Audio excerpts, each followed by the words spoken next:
Assalamu alaikum, dear students. I am your lecturer Abdul Azim. Today we are going to discuss second lecture of relevant costing principles.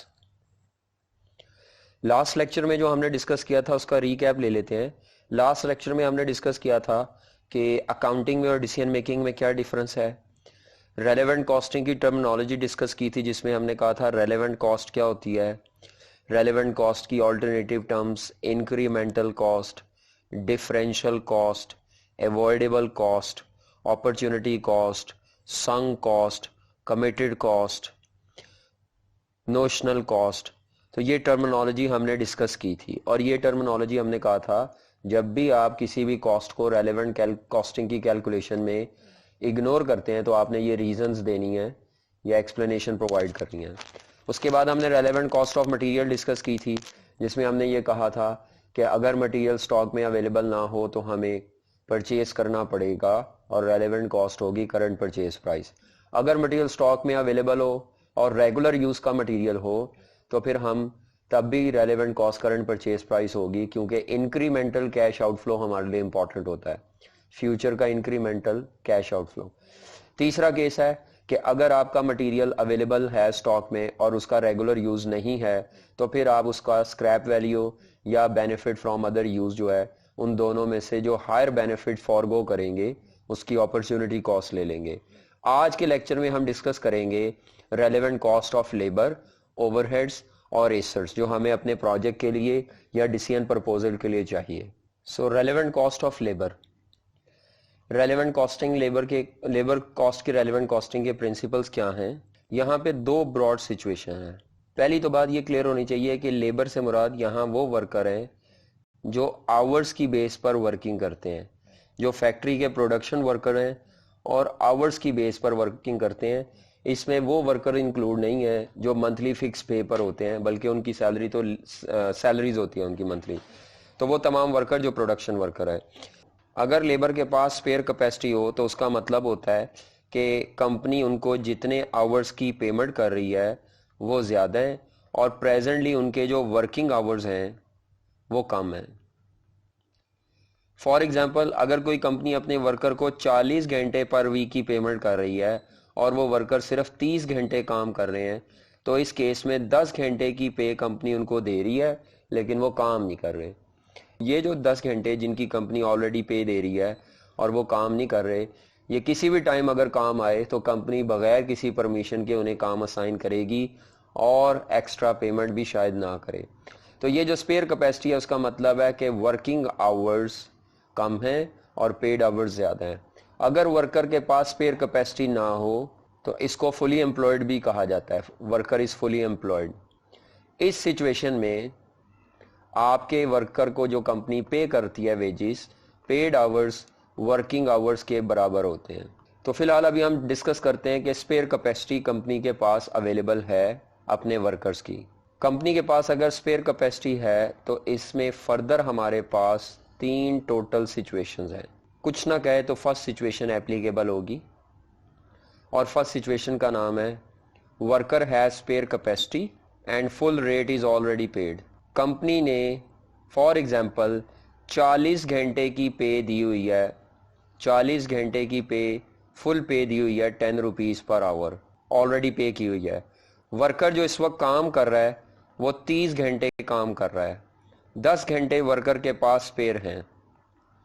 अगर एक special order 6 घंटे का आता है तो उस केस में कंपनी इन 6 घंटों में काम करवाएगी 10 घंटों में से और कोई एक्स्ट्रा पेमेंट नहीं करेगी, कोई इंक्रीमेंटल कैश आउटफ्लो नहीं होगा, क्योंकि कंपनी ऑलरेडी सारे घंटों की पे कर चुकी है, 40 घंटों का पूरा रेट पे कर चुकी है. तो इस केस में जब कंपनी के वर्कर के पास स्पेयर कैपेसिटी हो और कंपनी उसको फुल रेट पे कर चुकी हो तो वहाँ पर रेलेवेंट कॉस्ट निल होती है, वहाँ नो इंक्रीमेंटल कैश आउटफ्लो. सो इस पर्टिकुलर केस में हमारी रेलेवेंट कॉस्ट होगी निल या नो इंक्रीमेंटल कैश आउटफ्लो, ना ही कोई अपॉर्चुनिटी कॉस्ट है. उसके मुकाबले में सिचुएशन नंबर 2 जो है, कंपनी सिचुएशन 2 में कंपनी के वर्कर के पास स्पेयर कैपेसिटी है और कंपनी उसको पार्शियल रेट पे कर रही है. पार्शियल रेट का मतलब है कि कंपनी जानबूझ के स्पेयर टाइम में वर्कर का रेट रिड्यूस करके पे करती है, फुल पे नहीं करती, और जब काम आता है तो रेट को पूरा कर दिया जाता है। फॉर एग्जांपल, कंपनी ने 40 घंटे वर्कर के साथ कमिट किए, इसमें से 30 घंटे वर्कर काम कर रहा है और कंपनी उसको 10 रुपये पर आवर का रेट पूरा दे रही है। 10 घंटे वर्कर के पास पे हैं और वर्कर को उस वक्त 80% रेट पे किया जा रहा है फ्री टाइम में। ये कंपनी की पॉलिसी होगी, वहाँ लिखा होगा workers are paid 80% of the normal rate in spare hours, ये फिगरा लिखा होगा। तो इसका मतलब है अगर 10 रुपये पर आवर इंटू 80% करके 8 रुपये पे किए जा रहे हैं तो कंपनी टोटल 300 रुपये और 80 रुपये मिला के 380 रुपये ऑलरेडी पे कर रही है। ये कंपनी ऑलरेडी पे कर रही है। अब 10 घंटे जो स्पेयर थे, अगर उसमें से 6 घंटे का काम निकल आए तो कंपनी 6 घंटे जो है उसमें ये जो रेट 80% दिया था, कंपनी को इसको पूरा करना पड़ेगा। तो कंपनी अब ये 6 घंटे में 10 रुपये मल्टीप्लाइड बाय 20%, जितना कंपनी ने रेट काटा था, जो कंपनी ने 100% से कम पे किया था, वो डिफरेंशियल कंपनी को अब पे करना पड़ेगा। तो 6 आवर्स की स्पेयर कैपेसिटी यूटिलाइज होगी फॉर स्पेशल ऑर्डर, और वहाँ पर कंपनी अब यहाँ पर इंक्रीमेंटल कैश आउटफ्लो पे करेगी 20% के बराबर। सो इस केस में हमारी रेलेवेंट कॉस्ट ये तो नहीं होगी, ये सिर्फ डिस्कशन के लिए थी, ये रेलेवेंट कॉस्ट होगी। ओके, तो हमारा रूल होगा कि अगर कंपनी ने लेस देन 100% रेट पे किया है स्पेयर टाइम में, तो कंपनी को जितना डिफरेंशियल रेट है, जितना लेस देन 100% है, वो डिफरेंशियल रेट पे करना पड़ेगा as incremental cost. Differential rate company को पे करना पड़ेगा एज इंक्रीमेंटल कॉस्ट। तीसरा पॉइंट, ये थोड़ा रूटीन से हट के है।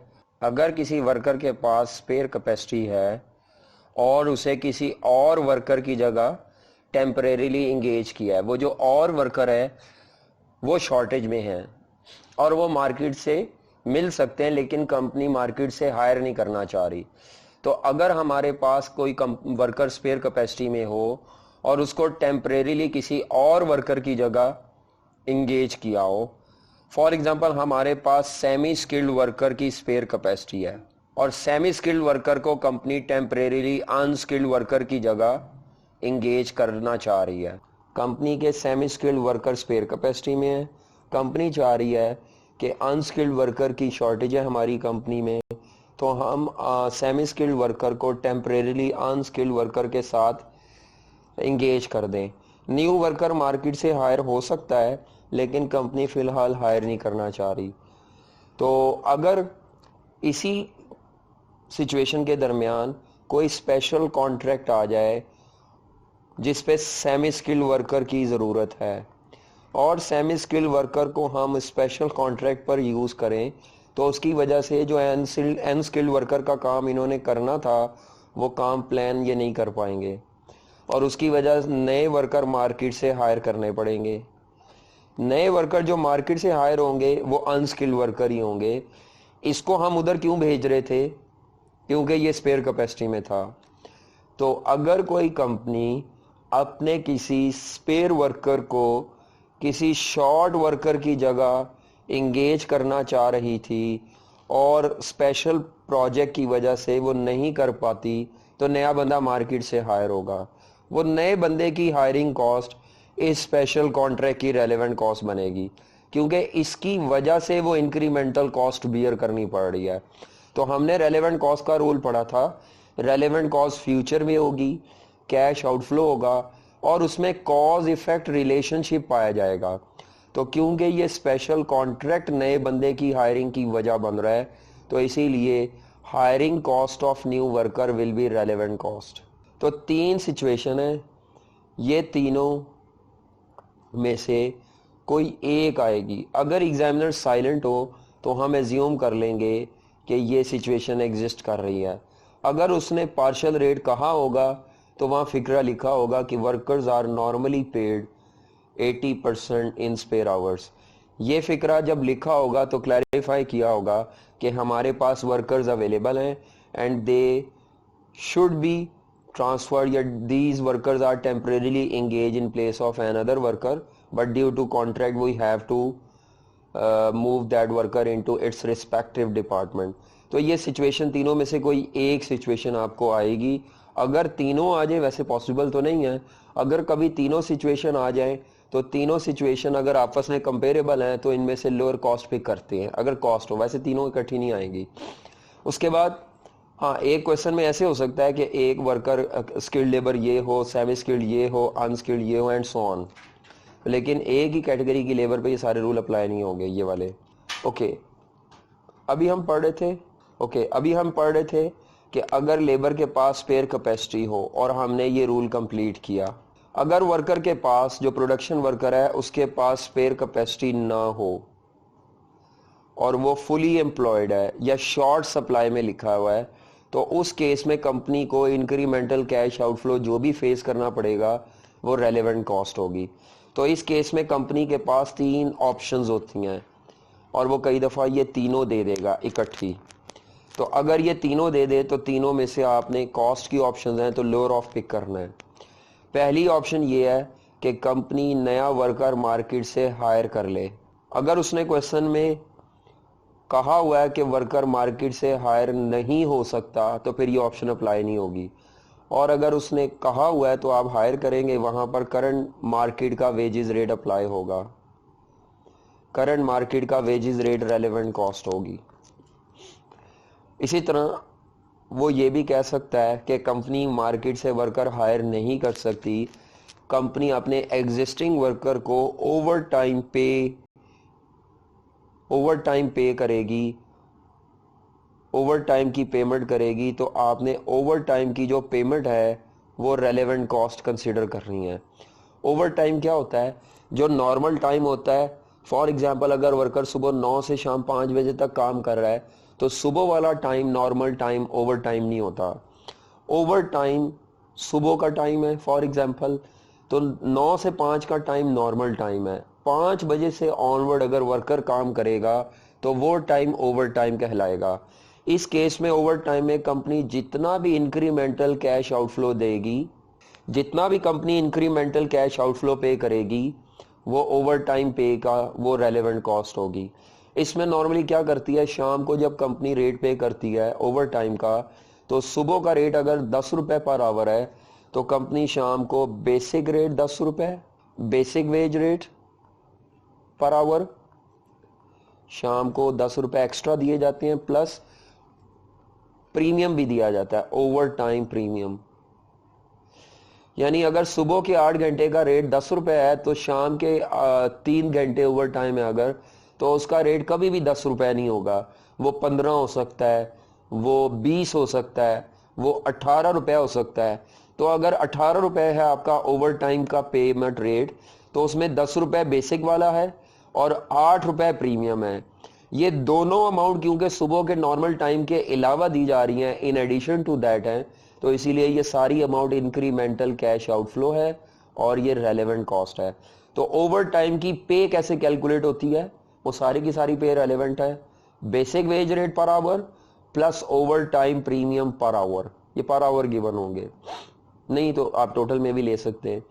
तीसरा तरीका ये होता है, या तीसरी ऑप्शन कंपनी के पास होती है, उसे कहते हैं डाइवर्जन. अब ये जो डाइवर्जन की ऑप्शन है, इसके बारे में स्टूडेंट काफ़ी मिसकॉन्सेप्शन रखते हैं.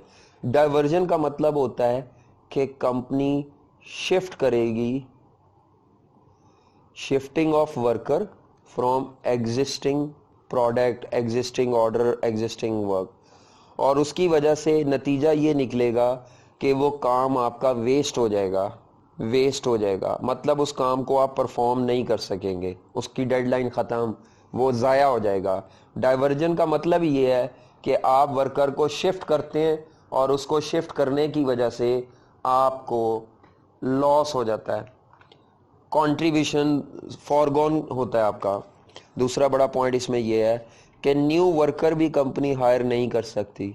जिस जगह से आपने वर्कर को डाइवर्ट किया है वहां पर नया वर्कर भी हायर नहीं हो सकता, क्योंकि काम की नेचर ऐसी है कि वो आपके एग्जिस्टिंग वर्कर ही कर सकते हैं. तो जब आपके किसी पुराने काम से बंदे को शिफ्ट किया जाएगा नए काम पे और पुराना काम ज़ाया हो जाएगा और नया वर्कर भी पुराने काम पर हायर नहीं हो सकता, तो इस ऑप्शन को डाइवर्जन कहते हैं। इस केस में क्या होगा, इस केस में कंपनी जिस पुराने काम से वर्कर को डाइवर्ट करके लाएगी वो काम ज़ाया हो गया, तो उस काम का जो भी कंट्रीब्यूशन आपने अर्न करना है वो आप फ्यूचर में अर्न नहीं कर पाएंगे और उस कंट्रीब्यूशन को सेक्रीफाइस आपको करना पड़ेगा। दूसरा, वो जो पुराना काम आपने छोड़ दिया उसकी वेजेस तो पे नहीं करेगी कंपनी। कंपनी नए काम पर जब लाएगी तो नए काम की वेजेस पे करेगी। तो इस केस में कंपनी को जो इंक्रीमेंटल कैश आउटफ्लो पे करना पड़ेगा वो खाली वेजेस नहीं होगी, बल्कि इंक्रीमेंट इस केस में कंपनी को इंक्रीमेंटल कैश आउटफ्लो के साथ साथ अपॉर्चुनिटी कॉस्ट भी साइमल्टेनियसली फेस करना पड़ेगी। तो यहाँ पर रूल होगा डाइवर्जन का कि कंपनी जितना इंक्रीमेंटल वेजेस पे करेगी नए काम के लिए वेजेस पर आवर वो लेगी, प्लस जो कंपनी को कंट्रीब्यूशन फॉरगो करना पड़ेगा जो कि अपॉर्चुनिटी कॉस्ट होगी कंपनी वो भी ऐड करेगी। तो this is an incremental cash outflow, this is an opportunity cost. अब दोनों मिलाकर आपके डाइवर्ट की ये रेलेवेंट कॉस्ट पूरी हो रही है। खाली आप ये नहीं कह सकते कि हमें कंट्रीब्यूशन छोड़ना पड़ रहा है। जब आप ये कंट्रीब्यूशन लॉस ले रहे हैं तो इसका मतलब है पुराना प्रोडक्ट की सेल, उसका मटेरियल, उसकी लेबर, उसके वेरिएबल, हर कॉस्ट खत्म, हर सेल भी खत्म, तो वो खत्म हो गया खाता। अब नए काम के लिए आपको जितनी वेजेस देनी पड़ेगी वो सारी की सारी इंक्रीमेंटल होगी। अब ये रेट, नया वाला रेट पुराने के बराबर भी हो सकता है, नया वाला रेट उससे थोड़ा कम हो सकता है, नए काम का रेट थोड़ा ज़्यादा हो सकता है एज पर द डिफ़िकल्टी। तो ये ज़रूरी नहीं है कि नया रेट पुराने रेट के बराबर ही होगा हमेशा। तो wages, basic wages rate per hour जो भी नए काम की देनी है आपने, plus contribution loss per hour. तो ये जो हमने रूल डिस्कस किया कि वर्कर स्पेयर कैपेसिटी में हो तो रेलेवेंट कॉस्ट क्या है, वर्कर स्पेयर कैपेसिटी में ना हो तो तीन ऑप्शंस हैं, तीनों अगर दे दे तो तीनों में से लोअर ऑफ पिक करना है क्योंकि तीनों कॉस्ट की ऑप्शन है। अगर उसने ना डाइवर्जन का कहा हो ना ओवर टाइम का कहा हो तो फिर आप ये एज्यूम कर सकते हैं, ये कहा हो कि वर्कर शॉर्ट कैपेसिटी में है या नहीं अवेलेबल, तो फिर आप ये एज्यूम कर सकते हैं कि नया वर्कर मार्केट से हायर होगा। और किस रेट पर हायर होगा वो रेट उसने बताया होगा, नहीं बताया हुआ तो फिर आप एज्यूम कर लें जो करंट वेजेस रेट है वही मार्केट के रेट के इक्वल चल रहा है। वैसे ये वाली ऑप्शन आपको कभी कभार एज्यूम करनी पड़ती है अगर इनका डाटा ना गिवन हो, लेकिन अगर इनमें से किसी एक का भी डाटा दे दिया जाए फिर आप अपनी तरफ से ये एजम्पशन नहीं ले सकते। ये जो रूल्स हमने अभी डिस्कस किए हैं इन्हीं को स्लाइड्स पर देख लेते हैं कि वो कैसे प्रेजेंट किए हुए हैं। अगर वर्कर के पास स्पेयर कैपेसिटी है और उसको ऑलरेडी पूरा रेट पे किया हुआ है तो नो इंक्रीमेंटल कैश आउटफ्लो। अगर वर्कर के पास स्पेयर कैपेसिटी और कंपनी ने उसको ऑलरेडी पार्शियल रेट पे किया हुआ है तो जितना डिफरेंशियल रेट 100% से कम है वो इंक्रीमेंटल कैश आउटफ्लो। अगर वर्कर स्पेयर कैपेसिटी में और उसको फुल रेट दिया है लेकिन वो किसी और वर्कर की जगह किसी और काम पर इंगेज है किसी और वर्कर की जगह, तो फिर आपको नया वर्कर उस अदर काम पर हायर करना पड़ेगा अदर वर्कर की जगह, तो मार्केट का हायरिंग रेट आपकी रेलेवेंट इंक्रीमेंटल कैश आउटफ्लो होगा। अगर वर्कर फुली एम्प्लॉयड हो तो इसका मतलब है स्पेयर कैपेसिटी नहीं है। वहाँ पे हमने कहा था कि मार्केट से अगर नया वर्कर हायर करेंगे तो नए वर्कर की हायरिंग कॉस्ट, अगर आप पुराने वर्कर्स को ओवर टाइम पे करेंगे तो ओवर टाइम के घंटों में बेसिक प्लस प्रीमियम की कॉस्ट, और अगर वर्कर को डाइवर्ट करेंगे तो डाइवर्ट के केस में पुराने काम को ज़ाया कर देंगे और नए काम पे जितनी वेजेस देंगे ये इंक्रीमेंटल कैश आउटफ्लो होगा और ये अपॉर्चुनिटी कॉस्ट होगी। दोनों को मिलाकर आप रेलेवेंट कॉस्ट डिटरमिन कर लेंगे। तीनों आ जाए तो तीनों क्योंकि कॉस्ट हैं तो तीनों में से लोअर ऑफ पिक कर लेंगे, बेनिफिट्स में से हायर ऑफ, कॉस्ट में से लोअर ऑफ। इसकी अब प्रैक्टिस के लिए हमारे पास अंडरस्टैंडिंग है, अंडरस्टैंडिंग 1, रेलेवेंट कॉस्ट इसमें डिटरमिन करनी है कंपनी के 4 डिपार्टमेंट। अगले पेज तक जा रही है ये, अगली स्लाइड तक। कहता है जी अ कंपनी इज कंसिडरिंग, कहता है a company is considering the price to charge for a contract that will require labour time in 4 departments. हर डिपार्टमेंट की रेलेवेंट कॉस्ट लहदा निकालेंगे। डिपार्टमेंट 1 कहता है जी डिपार्टमेंट 1 में 200 घंटे चाहिए आपको, 200 घंटे। Where the work force is paid 10 rupees per hour, ये बेसिक रेट दे दिया उसने आपको। There is currently spare labour capacity, जब ये लिख दिया स्पेयर कैपेसिटी तो इसका मतलब है ये 200 के 200 घंटे स्पेयर है in department 1। There are no plans to reduce the size of work force in the department, कहता है जी ये वर्कर स्पेयर कैपेसिटी में है और इनको फारिग नहीं किया गया, ये कंपनी में ही है और ना कंपनी का प्लान है इनको फारिग करने का। तो ये हमारा स्पेयर कैपेसिटी अगर है और कुछ नहीं क्लैरिफाई किया हुआ तो यहाँ रूल नंबर 1 अप्लाई हो जाएगा। रूल नंबर 1 ये था कि वर्कर, यहाँ रूल नंबर 1 अप्लाई होगा कि वर्कर अगर स्पेयर कैपेसिटी में हो तो उसकी रेलेवेंट कॉस्ट नील होती है, तो इसका आंसर नील है डिपार्टमेंट ए का। उसके बाद डिपार्टमेंट 2 में कहता जी contract would require 100 hours of work, department 2 where the work force is paid 12 rupees per hour, ये 12 रुपीज इसका बेसिक रेट है। Department is currently working at full capacity, जी जब उसने कहा वर्किंग एट फुल कैपेसिटी, जब उसने कहा वर्किंग एट फुल कैपेसिटी तो हमारे पास अब फौरन 3 ऑप्शन जेन में आ जानी चाहिए इसके बाद पढ़ने से पहले कि हम वर्कर नया हायर भी कर सकते हैं, हम ओवर टाइम काम भी करवा सकते हैं, हम पुराने किसी और काम से डाइवर्ट भी कर सकते हैं। डाइवर्ट मीन्स ट्रांसफर कर सकते हैं वर्कर। अब मुझे आगे पढ़ना है, फौरन मेरे जेन में 3 ऑप्शन आई और मैंने पढ़ा, उसके अलावा वो 3 के अलावा भी हो सकती हैं लेकिन यहाँ पे वो 3 ही ज़्यादातर अप्लाई होंगी। कहते हैं जी the company could ask the work force to do overtime work, जी उसने खुद बता दिया कि कंपनी अपने वर्कर से कह रही है कि भाई 100 घंटे के लिए ओवर टाइम काम करो और हम आपको क्या पे करेंगे, incremental paid for at the normal rate per hour plus 50% over time premium. Company उनको नॉर्मल रेट भी पे करेगी और 50% प्रीमियम भी पे करेगी, तो ओवर टाइम का जो रेट होगा या इंक्रीमेंटल कैश आउटफ्लो, ये 2 चीजें होंगी, normal rate plus premium. Alternatively का मतलब है अब कंपनी उनको दूसरी एक ऑफर भी दे रही है, अगर ओवर टाइम आपने काम नहीं करना तो कंपनी के पास दूसरी ऑप्शन क्या है, कंपनी के पास दूसरी ऑप्शन है कि company the work force could be diverted from other work that earns the contribution of ₹4 पर आवर। ये पर आवर जरा ध्यान से पढ़ना है, पर आवर, पर आवर, तो ये पर यूनिट नहीं होना चाहिए, पर आवर होना चाहिए। तो उसने कंट्रीब्यूशन पर आवर आपको दिया हुआ है जो कंपनी कमा रही है, अगर काम डाइवर्ट करेंगे उस काम से तो ये जो 4 रुपीज पर आवर का कंट्रीब्यूशन है ये आपको सैक्रिफाइस करना पड़ेगा। तो इस केस में हमारी रेलेवेंट कॉस्टिंग क्या होगी, इस केस में हमारे रेलेवेंट कॉस्टिंग क्या होगी कि कंपनी के पास वर्कर जो हैं वो फुली एम्प्लॉयड हैं, और वर्कर जब फुली एम्प्लॉयड होता है तो टोटल 3 ऑप्शंस होती हैं लेकिन यहाँ 2 का डाटा दिया है। पहली ऑप्शन ये है कि कंपनी ओवर टाइम काम करवा सकती है। ओवर टाइम काम करवाने के लिए उसने कहा जी कंपनी बेसिक रेट पे करेगी पर आवर प्लस 50% प्रीमियम। तो ओवर टाइम की जो पेमेंट है इंक्रीमेंटल कैश आउटफ्लो वो 18 रुपए पर आवर है, इंक्रीमेंटल कैश आउटफ्लो। और अगर हम वर्कर को डाइवर्ट करते हैं तो वहां पर नए काम का वेजेस रेट उसने नहीं बताया हुआ, ये स्पेशल कॉन्ट्रैक्ट का, तो हम एज्यूम करेंगे नए काम पे भी कंपनी 12 रुपए देगी प्लस पुराने काम का 4 रुपए पर आवर के हिसाब से कंट्रीब्यूशन फॉरगो होगा।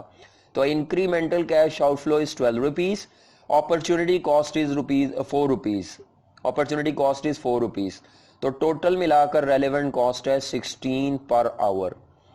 क्योंकि ये दोनों कॉस्ट हैं तो इन दोनों में से हम सिलेक्ट करेंगे लोअर ऑफ, तो 16 रुपए per hour multiplied by 100 hours, तो 1600 रुपए की रेलेवेंट कॉस्ट होगी डिपार्टमेंट बी की इस स्पेशल कॉन्ट्रैक्ट के लिए। तो डिपार्टमेंट 1 की relevant cost for this contract है नील, डिपार्टमेंट 2 की relevant cost for this special contract है 1600 रुपीज। 18 रुपए को हम छोड़ देंगे, ये वाली ऑप्शन हमारे लिए एक्सपेंसिव है। डिपार्टमेंट 3, वो कहता है जी डिपार्टमेंट 3 में 150 labour hours are required for contract, ठीक है 150 आवर्स रिक्वायर्ड है, काम की बात है। Presently in department 3 labour is in short supply, जी लेबर शॉर्ट सप्लाई में, ठीक है।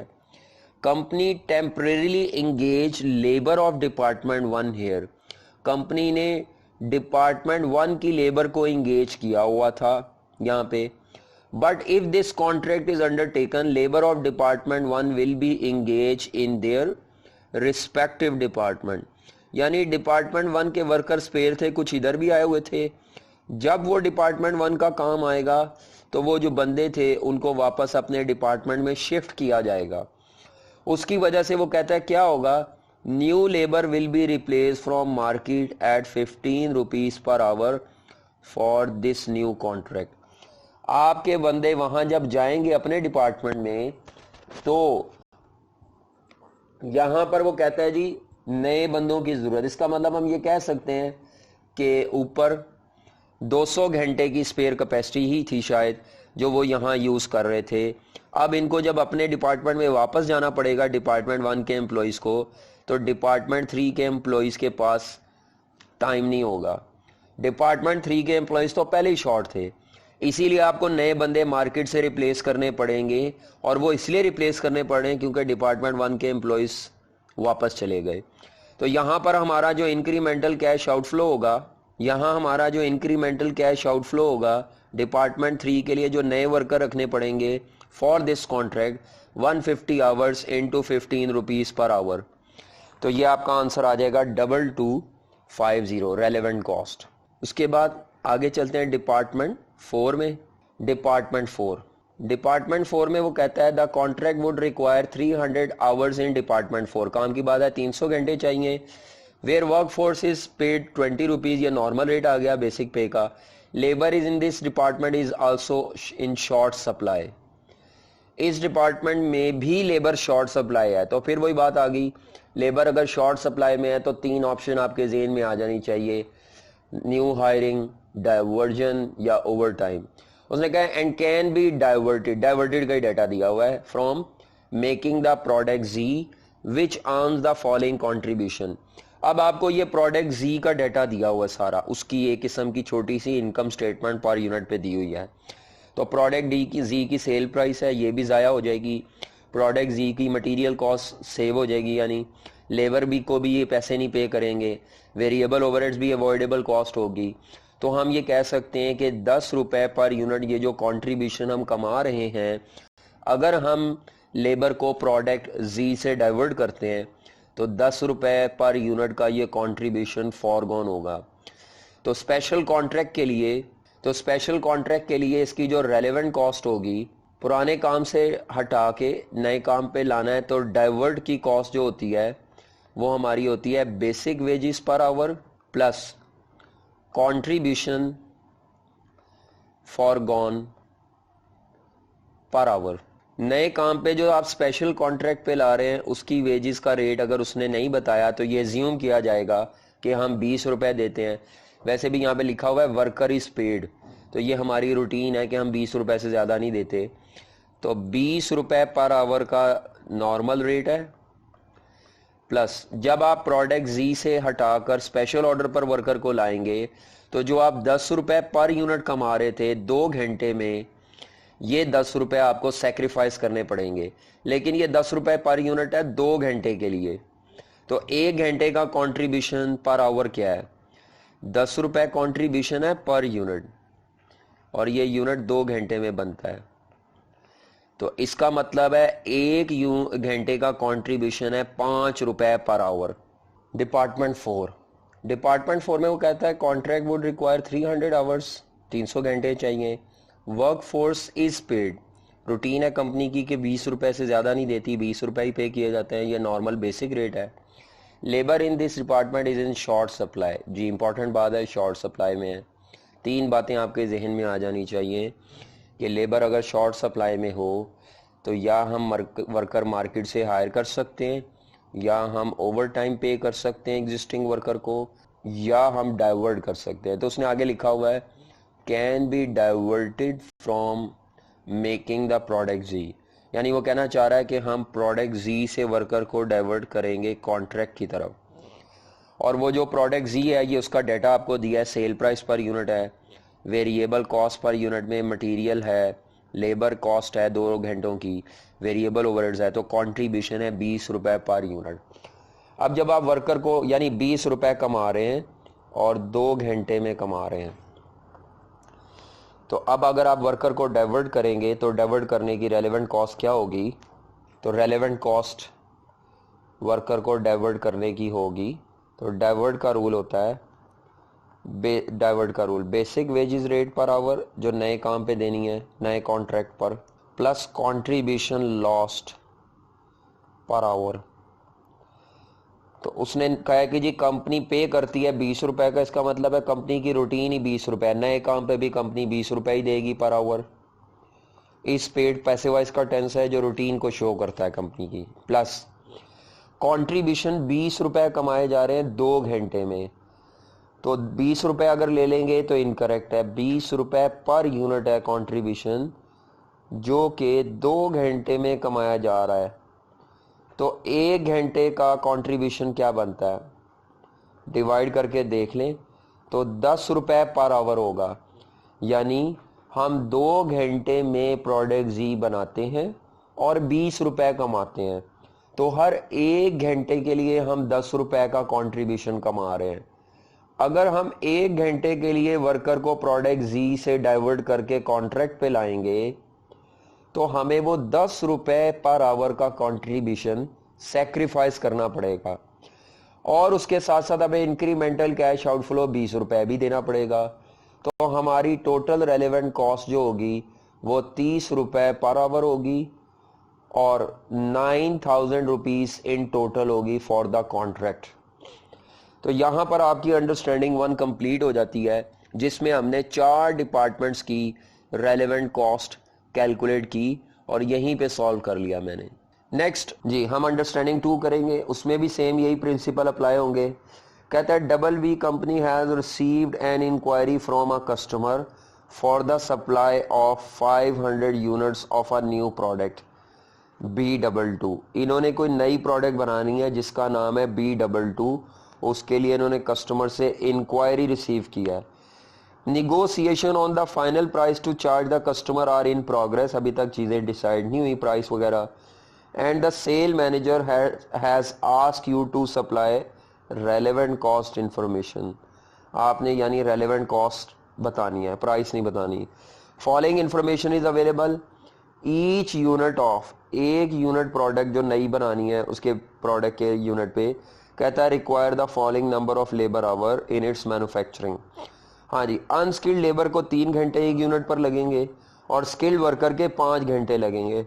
स्किल्ड वर्कर को हम 8 रुपए पर आवर पे करते हैं, ये रूटीन है इनकी, और अनस्किल्ड वर्कर को ये 6 रुपए पे करते हैं।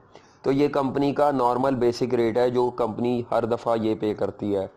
अब उसने क्वेश्चन में कहा हुआ है company has surplus of unskilled workers, company के पास वर्कर सरप्लस, सरप्लस का मतलब है स्पेयर कैपेसिटी में है। Who are paid a fixed wages of 37 hours week, company 37 घंटों की कमिटमेंट के तहत वेजेस, यहाँ फिक्स वेजेस का मतलब है कि कंपनी 37 घंटे की कमिटमेंट करती है और 37 घंटे में कंपनी ने हर घंटे का 6 रुपए का रेट पे किया हुआ है। फिक्स वेजेस का मतलब कमिटमेंट के तहत कंपनी वेजेस पे करती है, यहाँ मंथली फिक्स नहीं है, 37 घंटों की वेजेस 6 रुपए पर आवर के हिसाब से पे करती है। ऑल्दो वो पर आवर है लेकिन कमिटमेंट के तहत कंपनी इन एनी केस ये पे करती है।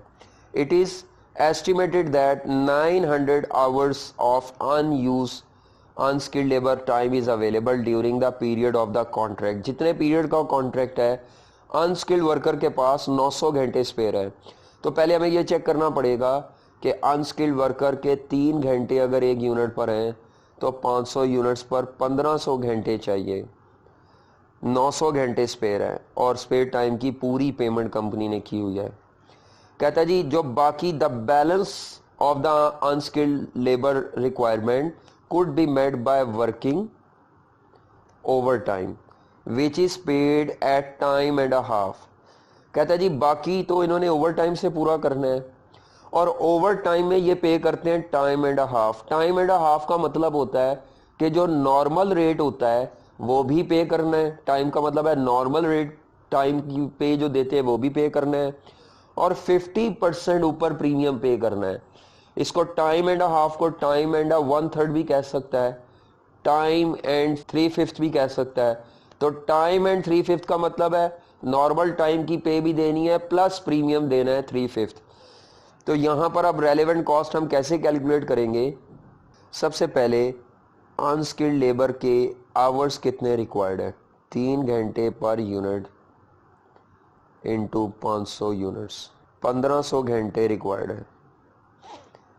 इस 1500 घंटों में से 900 घंटे उसने कैश स्पेयर है, जिसके लिए कोई इंक्रीमेंटल कैश आउटफ्लो नहीं होगा।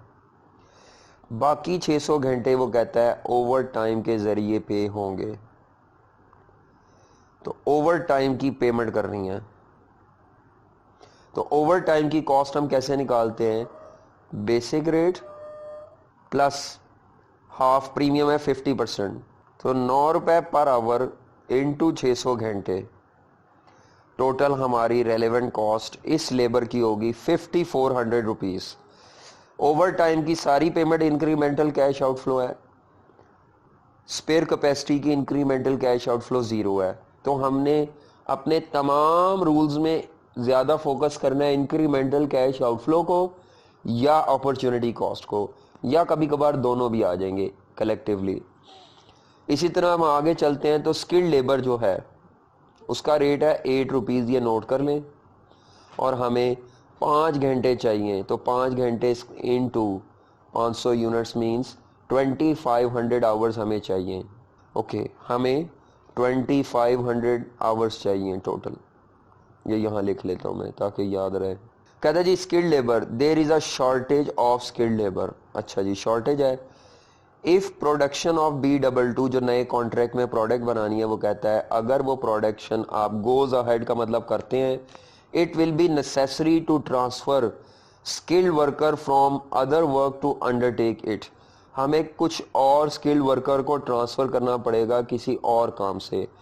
Other work on which skilled workers are engage are at present in the manufacturing of product B16।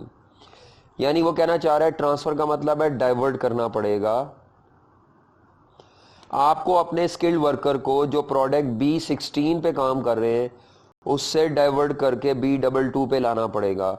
B16 का डाटा क्या दिया हुआ है? सेल प्राइस पर यूनिट दी हुई है, वेरिएबल कॉस्ट में लेबर है, अदर वेरिएबल कॉस्ट है।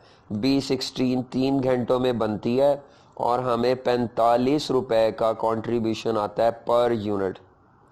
तो 45 रुपए कमाते हैं 3 घंटों में।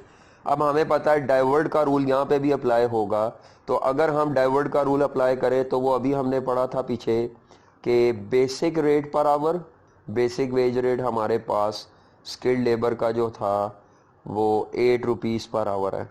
8 रुपीज़ पर आवर हम एज्यूम करेंगे कि नए प्रोडक्ट B22 पे भी कंपनी यही रेट पे करेगी, plus contribution lost per hour for product B16 का कंट्रीब्यूशन लॉस्ट होगा।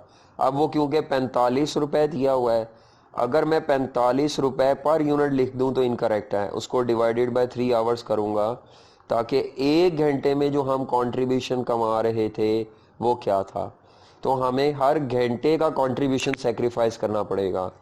तो 45 डिवाइडेड बाय 3 15 रुपए आएगा, प्लस 8 रुपए बेसिक पे या इंक्रीमेंटल कैश आउटफ्लो देना पड़ेगा। तो 23 रुपए पर आवर हमारी रेलेवेंट कॉस्ट है 1 घंटे की।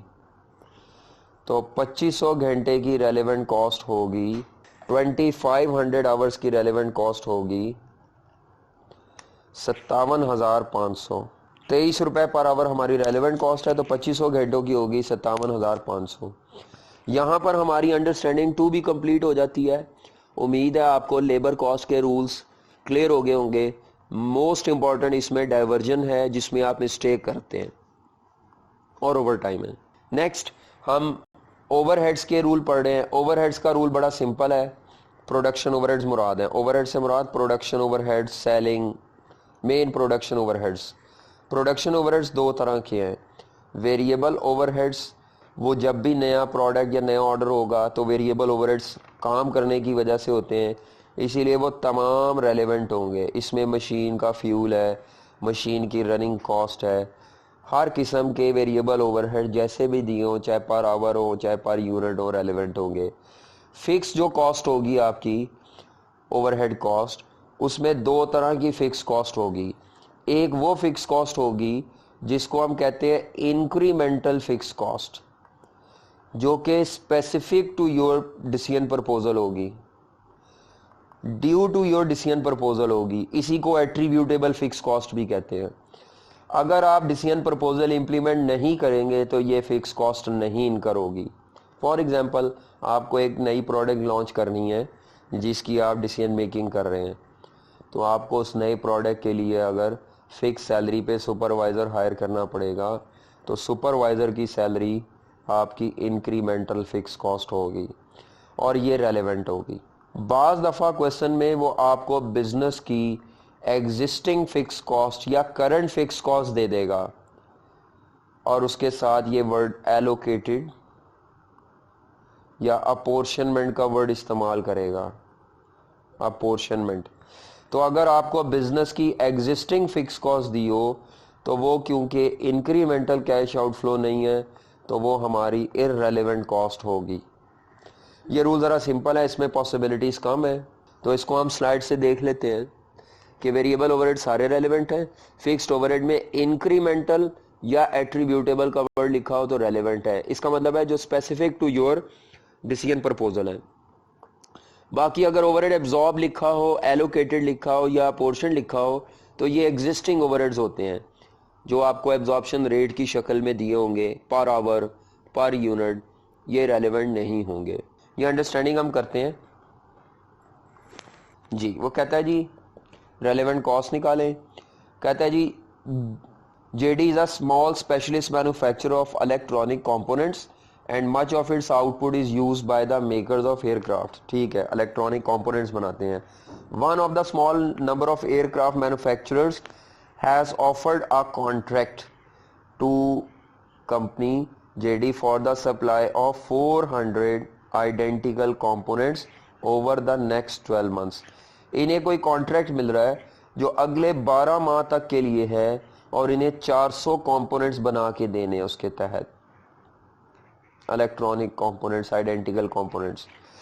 कंपनी एब्जॉर्ब, ये जो एब्जॉर्ब का वर्ड है ये जब आ जाए तो इसको ज़रा केयरफुली पढ़ना है। अगर इसके साथ फिक्स्ड ओवरहेड एब्जॉर्ब लिखा हो तो सारे ही फिक्स्ड ओवरहेड रेलेवेंट नहीं होंगे, लेकिन यहाँ पे लिखा हुआ है जेडी एब्जॉर्ब ओवरहेड्स, इसका मतलब है फिक्स प्लस वेरिएबल दोनों होंगे। खाली ओवरहेड्स लिखा हो तो इसमें फिक्स और वेरिएबल दोनों शामिल हैं। तो कहता है जी JD absorb overheads by a machine hour rate. Machine hour rate का मतलब है कि ये कंपनी ओवरहेड्स पर मशीन आवर कैलकुलेट करती है, यानी फॉर्मूला रखती है ये बेस पर total overhead divided by total machine hours. तो उसने आपको रेट दिया हुआ है करंटली 20 रुपीज़ पर आवर और आगे इसका ब्रेकअप है कि इस 20 रुपीज़ में 7 rupees is for which variable. हाँ जी, 7 रुपये वेरिएबल है पर आवर और ये रेलेवेंट होंगे। 13 रुपये फिक्स्ड ओवरहेड के लिए हैं पर आवर।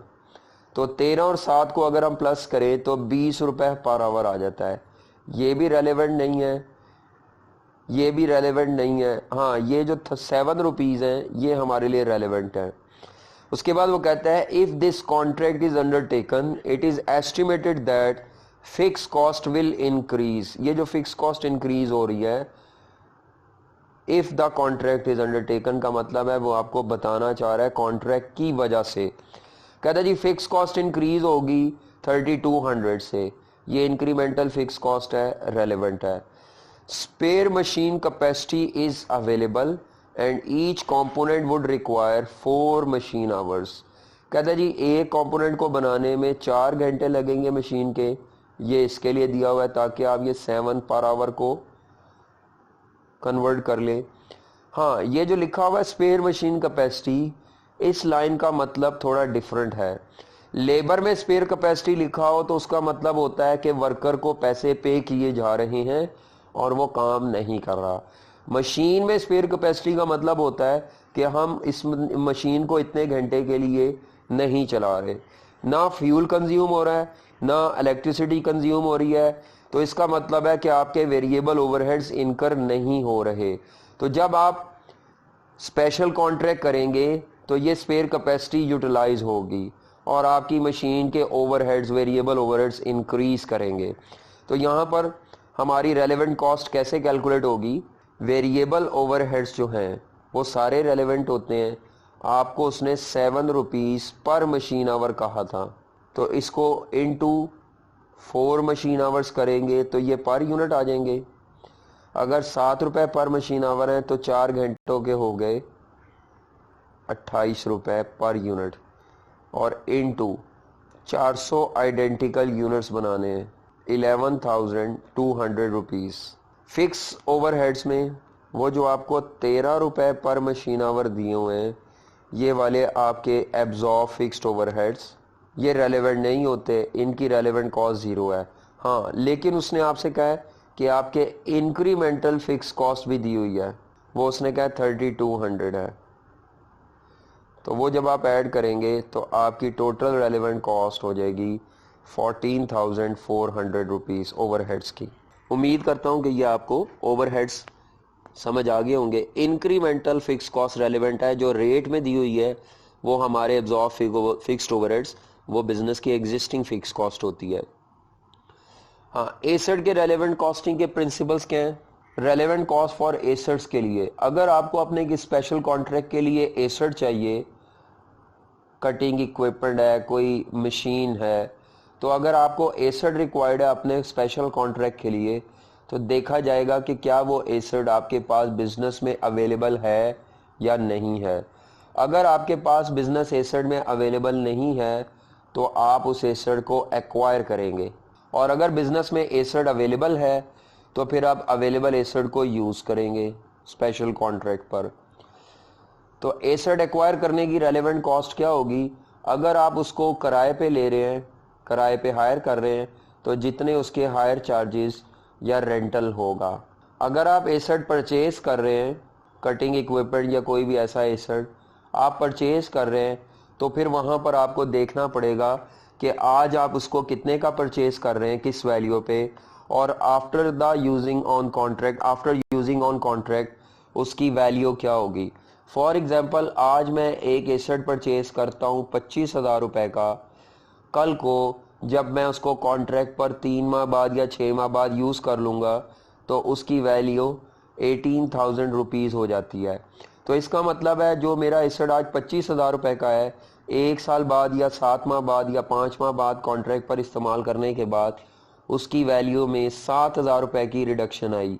ये जो 7,000 रुपये की रिडक्शन आई है, ये फॉल इन वैल्यू मेरी रेलेवेंट कॉस्ट होगी। ऑल्दो 25,000 रुपये मैं आउटफ्लो पे कर रहा हूँ, लेकिन मुझे उसके अगेंस्ट 18,000 का इनफ्लो भी होगा। तो ये जो फॉल इन वैल्यू होती है एसेट की, fall in market value of asset, ये मेरी रेलेवेंट कॉस्ट होगी।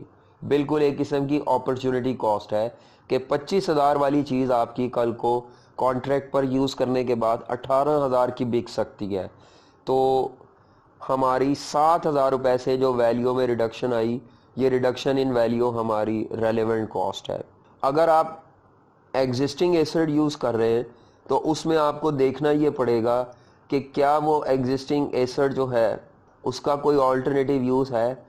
अगर आपका एसेट जो है उसका रेगुलर यूज़ या कोई यूज़ नहीं है, तो फिर आप देखेंगे कि उस एसेट की अपॉर्चुनिटी कॉस्ट क्या है, और अगर उसी तरह का एसेट हम मार्केट से परचेज करें तो हमें मार्केट से उसी तरह का सेकंड हैंड एसेट कितने का मिलेगा, करंट रिप्लेसमेंट कॉस्ट। इन दोनों में से करंट परचेज कॉस्ट भी जिसे कह सकते हैं, एसेट की करंट परचेज कॉस्ट। तो अपॉर्चुनिटी कॉस्ट और करंट परचेज कॉस्ट में से जो कम होगी वो आपकी रेलेवेंट कॉस्ट है। अपॉर्चुनिटी कॉस्ट कैसे निकालेंगे? वो बिल्कुल मटेरियल की तरह, आपका वो जो एसेट है वो कितने का स्क्रैप हो सकता है या उसकी वैल्यू इन अदर यूज़ क्या है, दोनों में से जो बेस्ट यूज़ होगा वो आपको सेक्रीफाइस करना पड़ेगा। करंट रिप्लेसमेंट कॉस्ट गिवन होगी कि यही वाला एसेट इसी तरह का बाजार से कितने का मिलेगा। प्रैक्टिस करते हैं हम इसको स्लाइड पे देख लेते हैं। नया एसेट अगर आप एक्वायर कर रहे हैं और किराए पे एक्वायर कर रहे हैं तो हायर चार्जेस, और अगर परचेज कर रहे हैं तो उसकी रिडक्शन इन मार्केट वैल्यू। कुछ ना कहो तो प्रोजेक्ट पे यूज़ करने के बाद उसकी मार्केट वैल्यू ज़ीरो एज्यूम की जाएगी। अगर आप एग्जिस्टिंग एसेट यूज़ कर रहे हैं तो वहाँ पर अपॉर्चुनिटी कॉस्ट या करंट परचेज प्राइस में से लोअर ऑफ।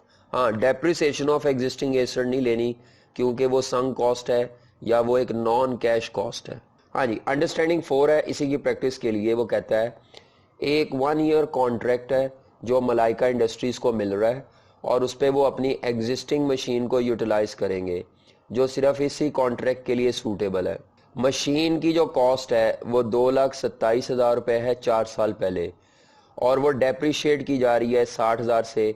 ये जो 2,75,000 रुपये 4 साल पहले की कॉस्ट है ये संक कॉस्ट है, और उसको डेप्रिशिएट किया जा रहा है 60,000 रुपये से।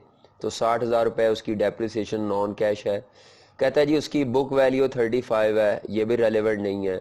हाँ, मशीन कहता है जी machine could now be sold for 47,500 और इन 1 ईयर्स टाइम फॉर 4,000। आप अगर मशीन को आज बेचें तो वो उतने की बिकेगी, और 1 साल बाद बेचें तो 4,000 रुपये की बिकेगी। इसका मतलब है हमारे एसेट की वैल्यू में फॉल कितना आया, तो 47,500 माइनस 4,000, 43,500 आपकी ये जो फॉल इन वैल्यू है ये आपकी रेलेवेंट कॉस्ट है। ऑल्दो ये केस उसने न्यू एसेट का देने की बजाय एग्जिस्टिंग एसेट पे दे दिया है, तो कोई भी केस वो किसी दूसरे के साथ मिक्सअप कर सकता है, लेकिन फॉल इन वैल्यू का रूल यहाँ अप्लाई होगा।